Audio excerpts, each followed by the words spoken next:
우리 시간 하나님 말씀을 같이 보도록 하겠습니다. 하나님 말씀 고린도전서 15장 12절부터 19절입니다. 이 시간 하나님 말씀 고린도전서 15장 12절부터 19절까지의 말씀입니다. 우리 하나님 말씀을 받들어 읽도록 하겠습니다.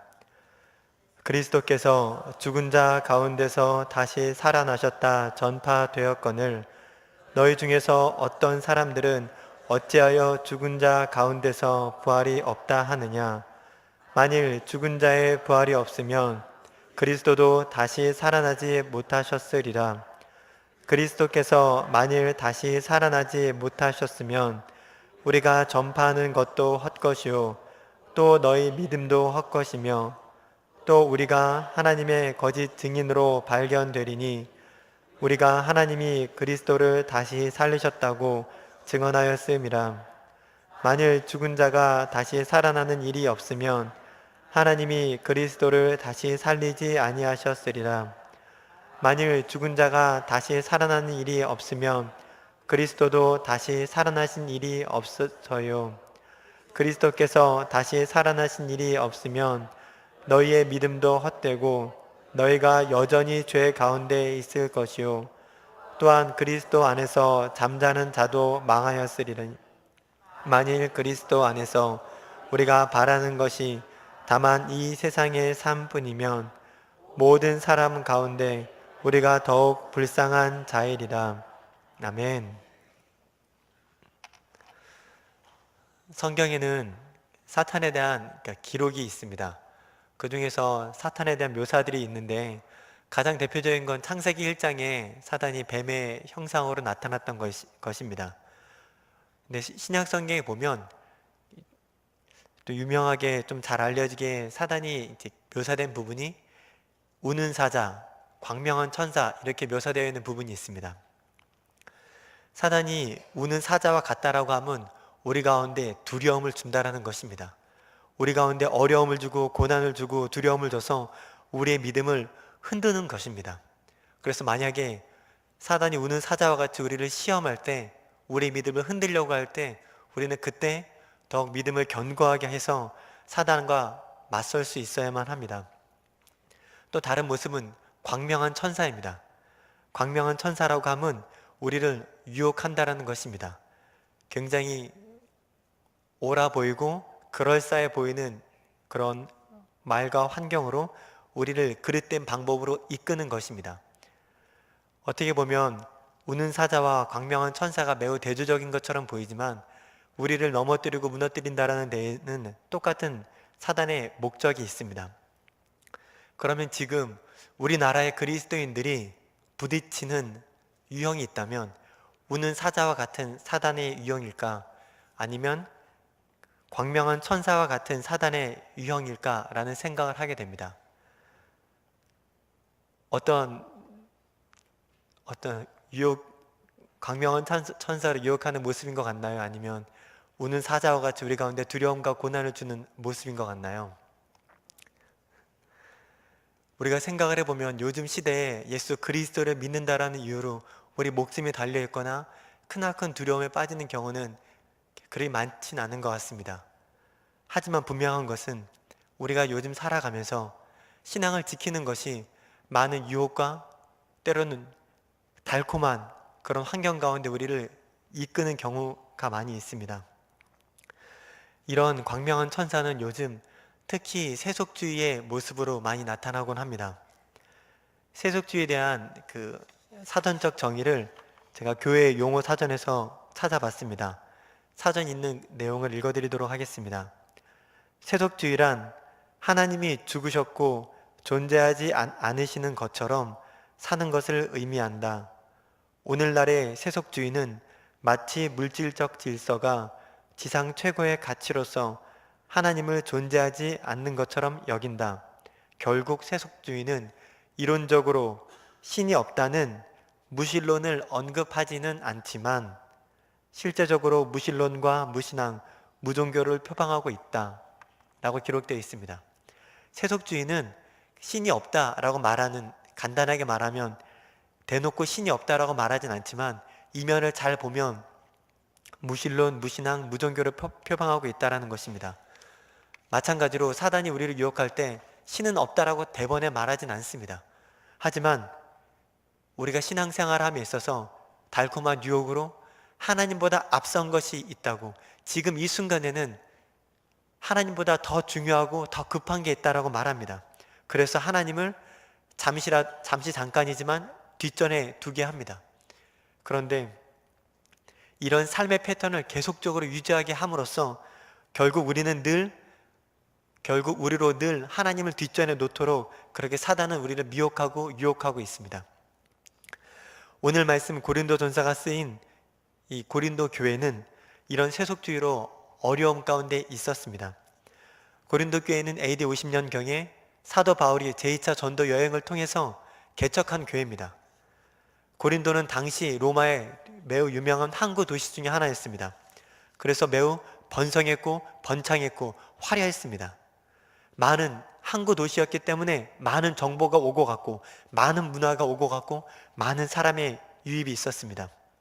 그래서 이 고린도 교회는 모든 신을 섬기는 다신교를 추종하는 만신숭배, 철학, 종교, 성도덕 문란 등 세속주의 문화가 굉장히 강했던 곳입니다. 이곳에서 사도 바울은 1년 6개월 동안 사역을 하고 떠납니다.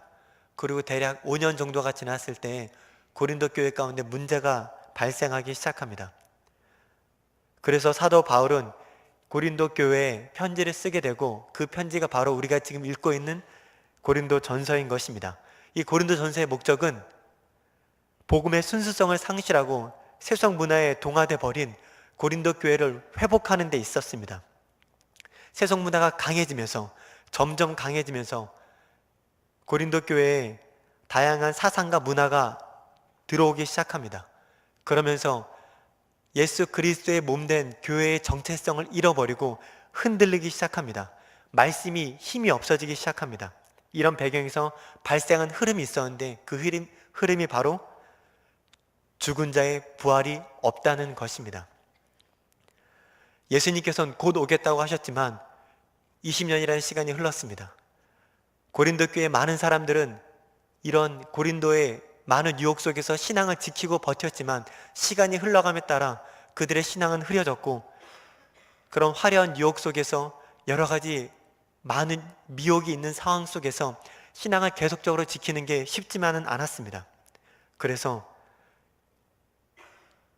죽은 자의 부활이 없다라는 이 말이, 이 사상이, 이 이론이 예수님의 재림을 기다리다 지쳤던 많은 성도님들의 관심을 끌기에는, 마음을 흔들기에는 충분했던 것입니다.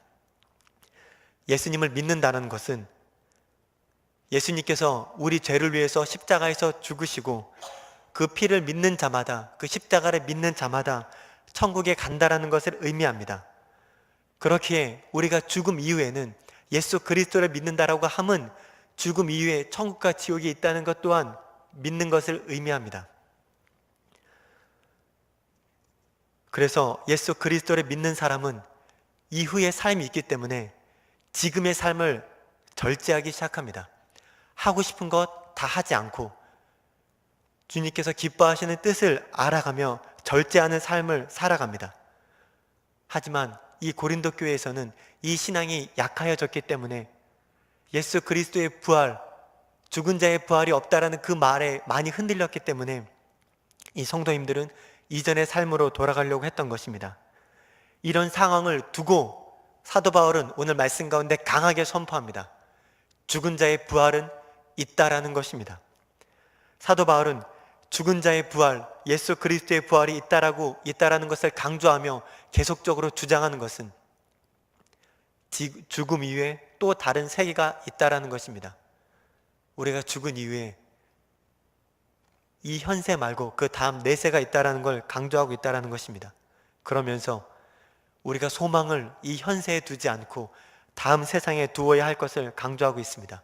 사도 바울은 오늘 우리가 읽었던 말씀 중에 3번에 걸쳐서 죽은 자의 부활을 강조하는데 첫 번째 기록된 것이 12절과 13절의 말씀입니다. 사도 바울은 12절에서 예수 그리스도께서 부활하셨다고 전파되었는데 왜 죽은 자 가운데 부활이 없다고 말하는지를 반문합니다. 13절에선 죽은 자의 부활이 없다면 예수님의 부활도 없다고 단언합니다.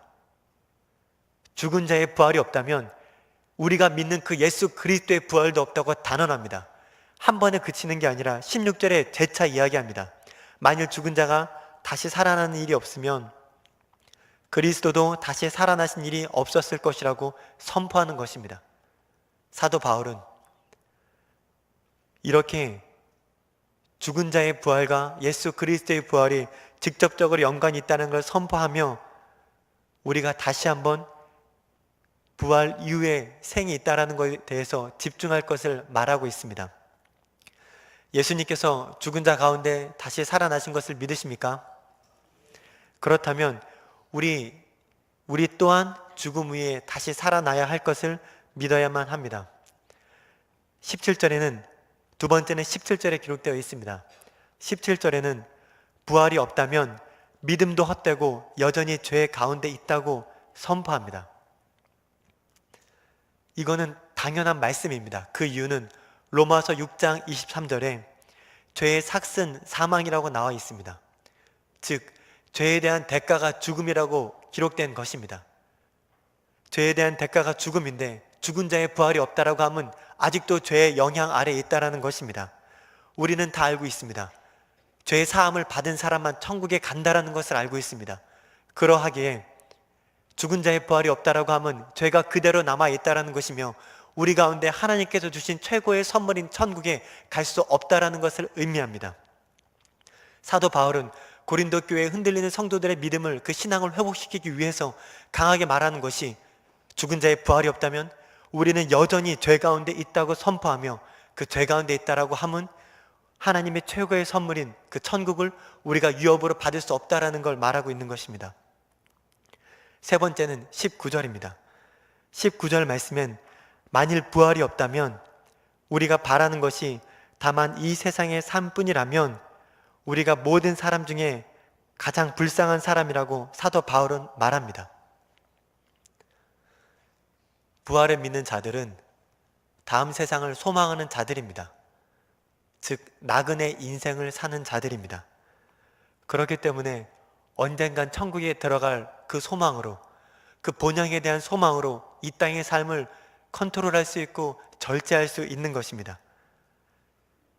이 땅 가운데 살아갈 때 남들에 비해 다소 부당한 상황을 겪을 수도 있고 아픈 상황을 겪을 수도 있고 충분히 억울한 상황이 있을 수도 있지만 우리가 그것을 인내할 수 있고 참을 수 있고 그것을 더욱더 낮은 자리에서 다른 사람을 섬길 수 있는 이유가 있다면 그것은 바로 우리는 나그네 인생이라는 확신이 있기 때문입니다. 그래서 사도 바울은 만약 부활이 없다면, 다음 세상이 없다면 이 땅 가운데 아무것도 누리지 못하고 말씀 가운데 우리 스스로를 절제했던 우리 그리스도인들은 그 어떤 존재들보다 더 불쌍한 사람이라고 말하고 있는 것입니다. 사도 바울은 고린도 교회의 성도들이 그 믿음이 흔들렸을 때 죽은 자의 부활이 없다라고 그렇게 믿음이 흔들리는 그때 많은 권면의 말을 할 수 있었지만 부활이 있다는 걸 계속적으로 강조하고 있습니다.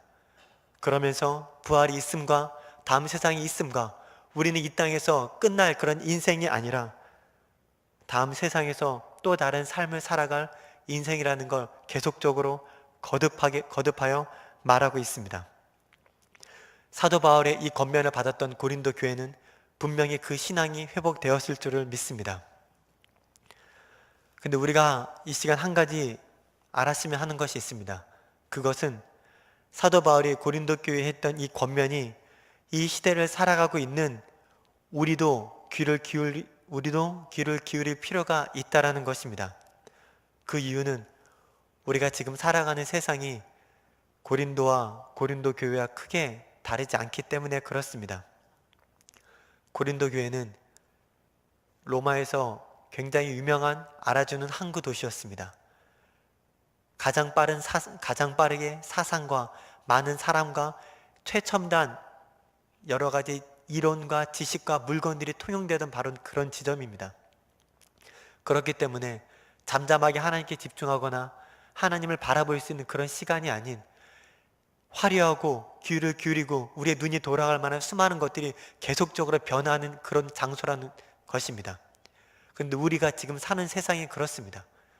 인터넷 보급을 통하여서 그 어떤 때보다 더 빠르고 더 정확하고 방대한 지식 속에 살아갑니다.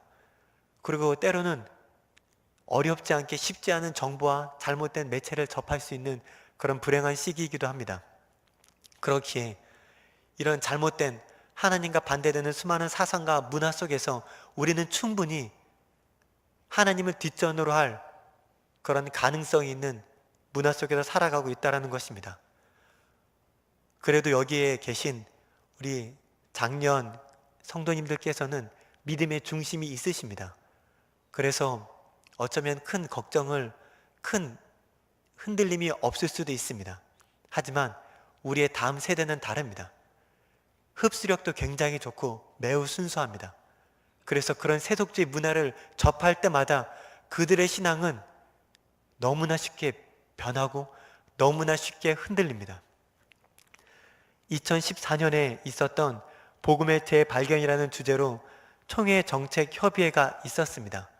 여기에 한 가지 통계가 있었는데 이 통계가 신빙성이 있는 것은 바로 우리 명선교회가 속한 예장통합 그 교회들을 대상으로 한 통계 자료이기 때문에 굉장히 신빙성이 있는데 그 통계 자료를 한번 읽어드리도록 하겠습니다. 통합교단에 속해 있는 교회 중 50%가 50% 이상이 주일학교가 없다고 한다.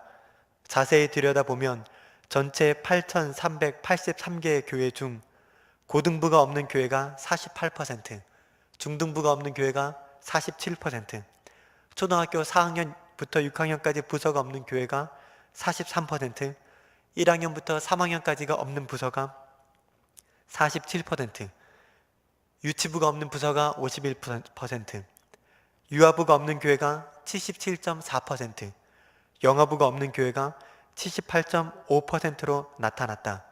중장기적으로 볼 때 교회 성장의 핵심 과제 가운데 하나인 다음 세대의 부흥이야말로 교회 성장의 필수 불가결한 요인이라고 교회사적으로 이미 여러 차례 입증되었다.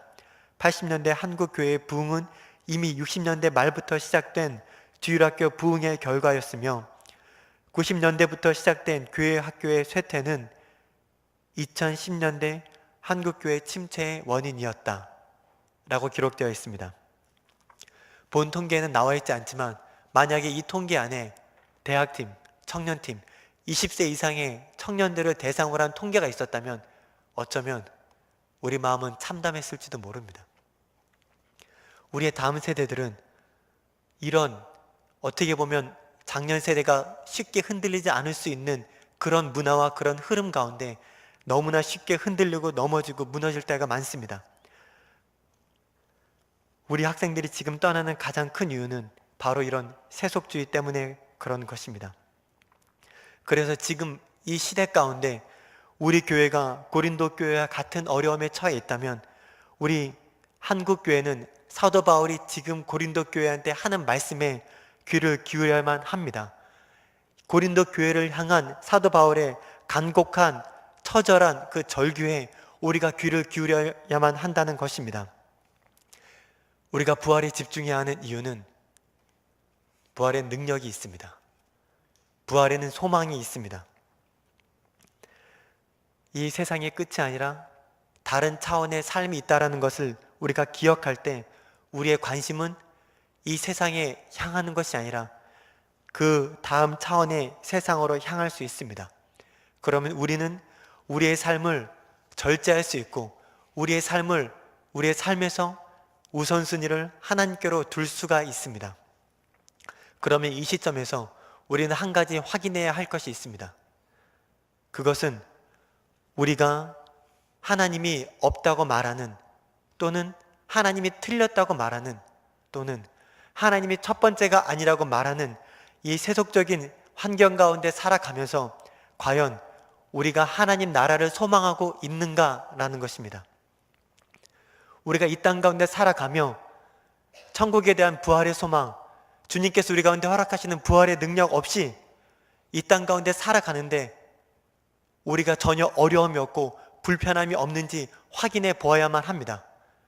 만약 우리가 이 땅 가운데 살아가는데 부활의 능력이 필요가 없고 부활의 소망이 우리 가운데 그리 중요하지 않고 이 땅 가운데 살아가는 것이 우리 가운데 크게 불편하지 않다면 우리는 이 문화에 익숙해져 버린 것입니다.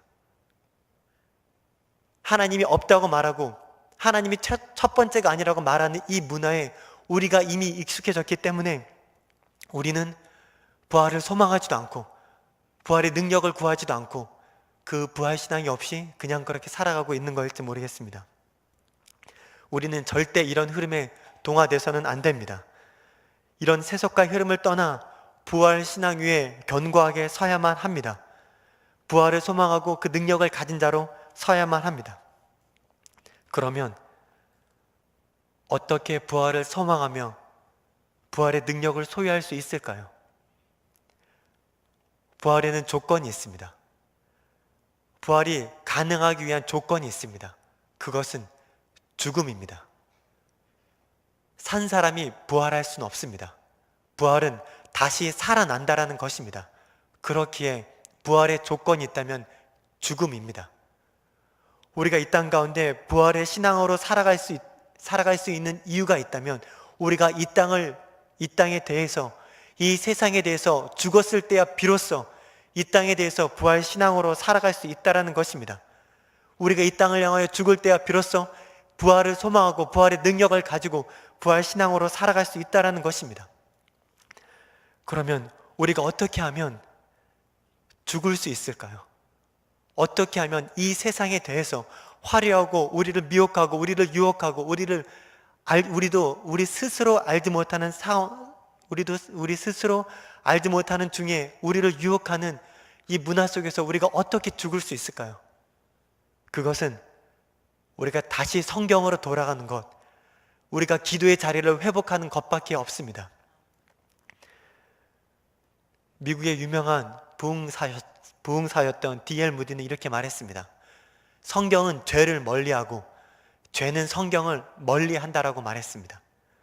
우리가 성경을 가까이 할 때 우리가 저절로 죄를 멀리할 수 있는 것입니다. 반대로 우리가 죄를 가까이 하면 우리는 성경을 멀리할 수밖에 없습니다.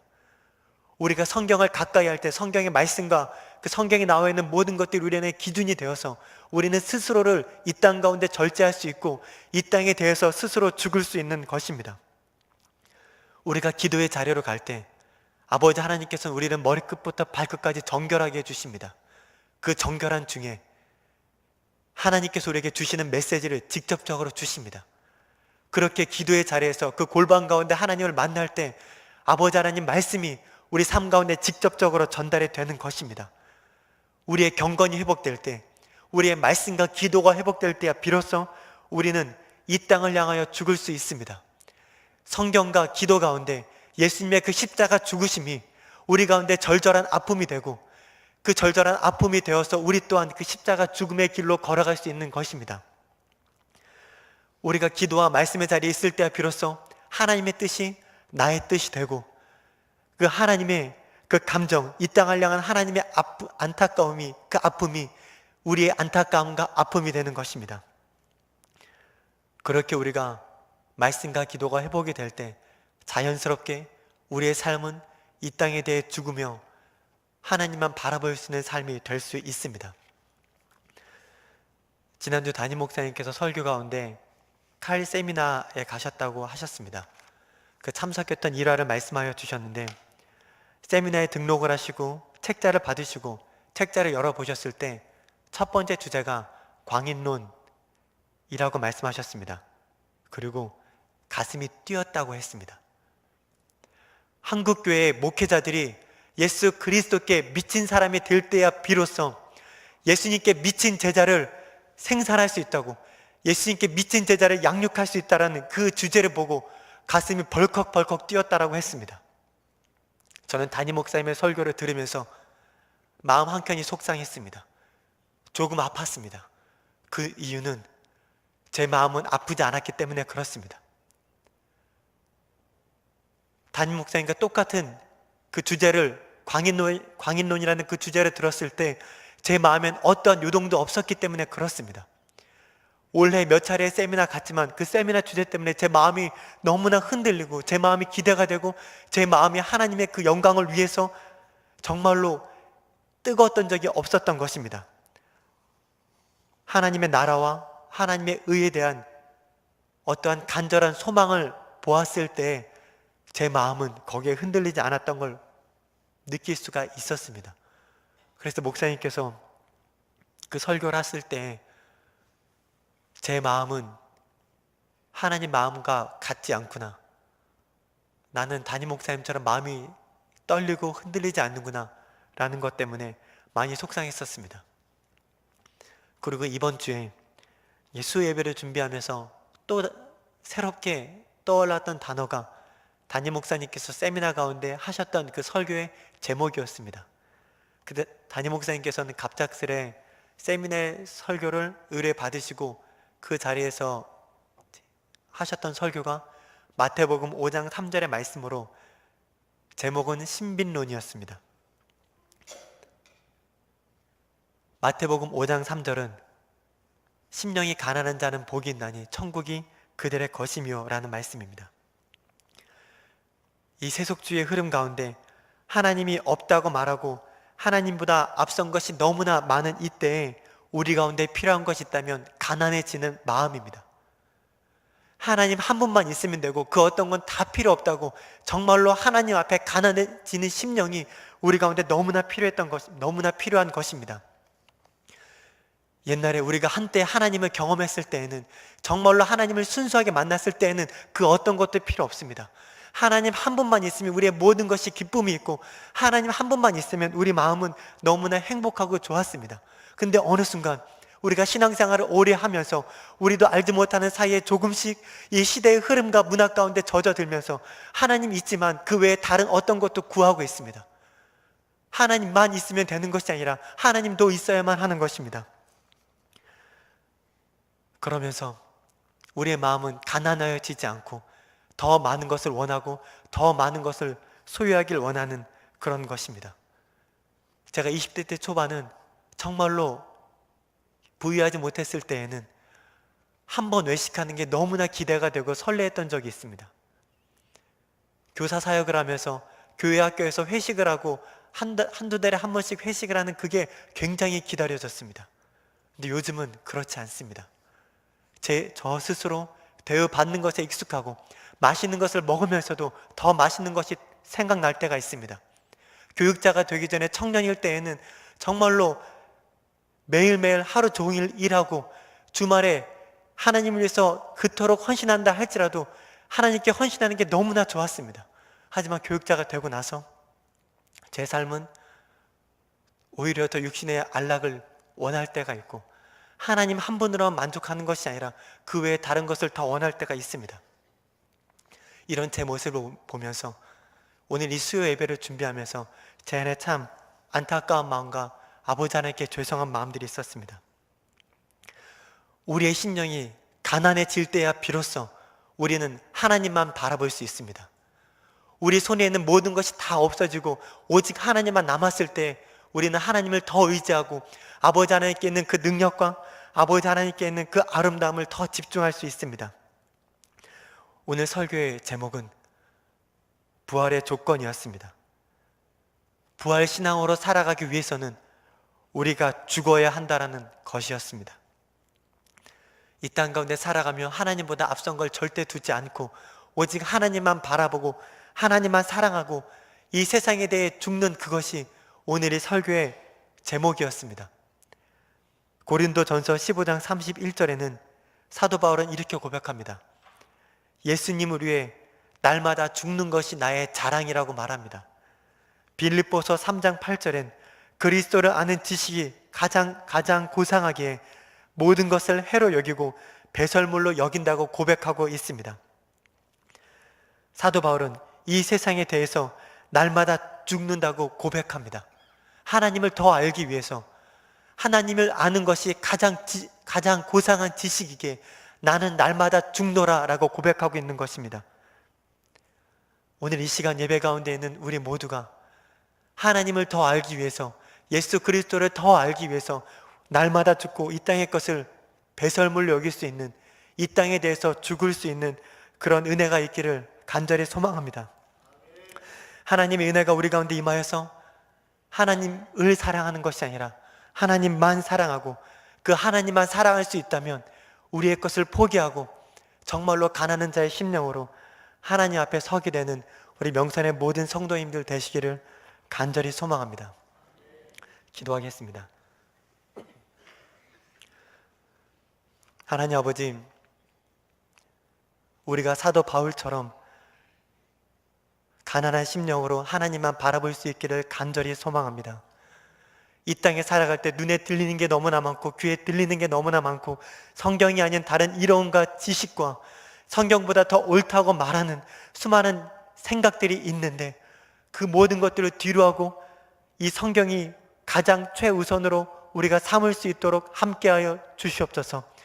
이 땅을 살아가면서 때로는 하나님보다 더 중요하게 보이고 하나님을 찾는 것보다 더 급한 것처럼 보일 때가 있는데 그 순간에도 우리가 하나님을 첫 번째로 삼고 하나님을 가장 사랑하며 섬길 수 있도록 역사하여 주시옵소서. 이 시대의 흐름 가운데 우리가 하나님만 사랑하기에 이 땅에 대해 죽을 수 있는 그런 부활신앙을 우리 가운데 허락하여 주시옵소서. 아버지께서 우리 가운데 그런 은혜를 주실 줄을 믿고 감사드리며 예수님의 이름으로 기도드립니다. 아멘.